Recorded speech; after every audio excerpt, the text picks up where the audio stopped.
I'm here at Calico Basin at Red Rock Park, just outside of Las Vegas, on my morning walk.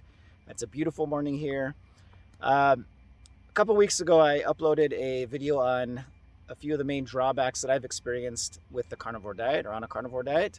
Um, for the most part, I love being on a carnivore diet. I've experienced a number of very nice and unexpected health benefits, both mentally, physically, athletic performance, energy, body composition. So I'm very gung ho about the carnivore diet, and am doing it, continue to do it very enthusiastically, almost 4 years into it.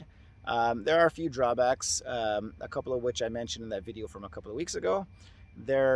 Since I posted that video, there's a few more that have come to mind, and they are all focused around eating out, eating away from home. So most of the time, 90% of the time, I eat at home. I love what I eat. I love what I make. Everything's good. The issue comes to when you're either eating out at a restaurant or eating out at a friend's house. So with regards to the restaurant, when you're on a carnivore diet like me, and I focus on eating fatty red meats, so I'm eating beef pretty much all the time. So when you're making and preparing and cooking meat and beef and steak and roasts, things like that, you get pretty good at preparing and cooking the meats. Practice makes perfect, as they say. So I tend to be underwhelmed when eating out at restaurants. Even high-end steak restaurants, expensive restaurants, of which there are many here in Las Vegas. For the most part, I'm pretty underwhelmed by the quality and flavor of the steak that I get. Again, even at expensive high-end steak restaurants. Though I have been pleasantly surprised a couple of times on rare occasion by steaks that I'll order at a restaurant.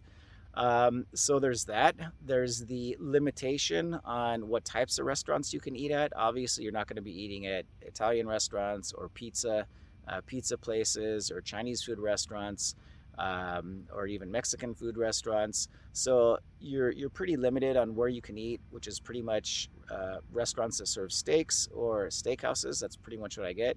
I don't even like to eat fish. Go to fish restaurants. Fish just isn't satiating to me.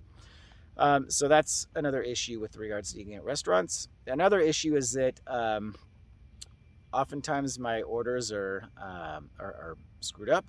So what I usually order when I go to a restaurant is a ribeye steak, and I ask for it to be only seasoned with salt and nothing else, no sauces, no marinades, no black pepper, and I ask for it to be served on a plate with nothing else on the plate, even though those are pretty clear, not complicated ingredients. 90% of the time, they screwed up, and so I'll get a steak that's got black pepper on it, or other seasonings, or sauce that's cooked in sauce, or marinade, or they'll serve my steak with on a plate next to a roasted tomato with breadcrumbs all over it, or with a pile of sautéed spinach next to it, which is probably sautéed in seed oils. The steak might have been turned on the grill with tongs, which had turned other meats and foods that had marinades, sauces, seasonings on them, and so I get some residue from those sauces, marinades, seasonings, which, because I suffer from extreme food sensitivities, will affect me negatively, will mess up my digestion and give me an inflammatory reaction, which is not pleasant. So those are things that I find kind of annoying with regards to eating out at restaurants, being strict carnivore. The other issue that I mentioned is eating at friends' houses. So most friends and all my friends know that I'm carnivore and that I only eat meat, and they're cool about it, and they're very accommodating. And so when they have me over, they'll barbecue and make steaks and meat and so forth, which is great, and I appreciate it.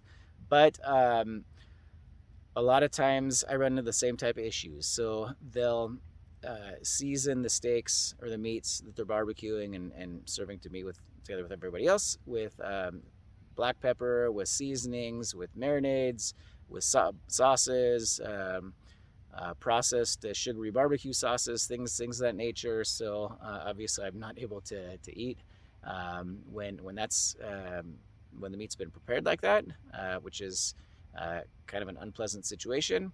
Um, and a lot of times, most people who are barbecuing, grilling steaks will opt for the more leaner cuts, of which I don't eat. So I'm on a very high fat carnivore diet. So even for me, even ribeye steaks don't have enough fat in them. I have to add fat with my ribeye that I'm eating in order for me to be satiated. So a lot of times I'll be served lean steaks, sirloin, strip steaks, tri-tip steaks, hanger steaks, things like that, which are just way too dry and way too lean for me. Um, and oftentimes they're not cooked very well because the person cooking, barbecuing, doesn't have a ton of experience grilling steaks and making steaks. So a lot of times they're overcooked, kind of well done, dried out, which makes it even less pleasant because it's already a very lean, dry steak and it's been overcooked. So not too pleasant of a situation. So those would be the two additional issues, drawbacks, which I've experienced on the carnivore diet, which are kind of downsides to being strict carnivore. But again, I've benefited from and enjoyed so many benefits and so many great things being on strict carnivore. That's why I'm still doing it. That's why I haven't cheated in almost 4 years. I've eaten only meat, only fatty meat, and I feel amazing, and I will continue to do so until I am no longer feeling amazing eating this way, which I don't expect to happen, but should it happen, I have no problem with changing and adopting another way of eating. So those would be the two main disadvantages, in addition to the two from my previous video, which basically have to do with eating out, which I don't do very often. So they're not really an issue. And what I've done with regards to eating at friends' houses when I'm invited over to friends, my go-to solution now is to just tell me I don't cook anything for me. I'm good. I'll bring my own food and it's all good. And so I'll bring my meat, my fatty meat, and in a glass container, and I'll eat my food.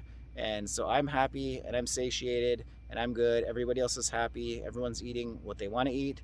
And that's been a good solution in general. If you feel a bit embarrassed about bringing your own food and eating differently than everyone else, so that might be an issue to you. I don't care. I don't care that I'm eating something different than what everybody else is eating. I don't get embarrassed by it, so to me, it's not an issue. So if you have any questions or comments about this video, let me know in the comments section below. If you think a friend can benefit from this video, please share the video with them. And go ahead and hit the subscribe button so that you can be notified about upcoming videos that I put out on similar types of topics that have to do with the carnivore diet, nutrition in general, optimal health, both physical and mental, athletic performance, and body composition. Thank you.